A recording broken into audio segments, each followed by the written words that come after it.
toy izao ndraiky fa nanteny zaraina zay omenantsika anio. Ankalazao ny tomponao. Mankalaza an'Andriamanitra fa maro hoe efa resy lahatry ny filazantsara. Araka ny voasoratra ao amin'ny Asana Apôstôly toko 2:20 tapany Asy B amin'ny anaran'i Jesosy hoe ary rehefa nandre izany ireo dia nankalaza an'Andriamanitra ary hoy izy tamin'ny Paoly, hitanao rahalahy fa tsy omby alinalina ny jiosy izay efa mino. Kristy no atao reharety tamin'ireo dingana tamin'ny fomba mahagaga vita.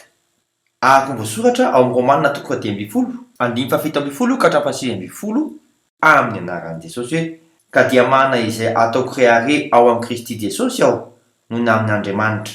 Fa tsy sahiko lazaina izay zavatra tsy nampanaoviny Kristy ahy, na tamin'ny teny na tamin'ny asa, mba hampanaiky ny jentilisa, dia tamin'ny herin'ny famantarana sy ny fahagagana ary tamin'ny herin'ny fanahy masina dia hatrany Jerosalema ka manodidina hatrany Ilirikiona no nahatanterahako ny fitoriako ny filazantsara ny Kristy.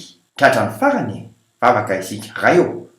Misaotra anao izahay efa nataonao fitaovana tamin'ny fomba mahagaga hitaona ny hafa ao ambalanao. Noho ny amin'ny Jesosy Kristy velona avy any Nazareta. Amen. Mandra-piaina tompoko, fiadanane.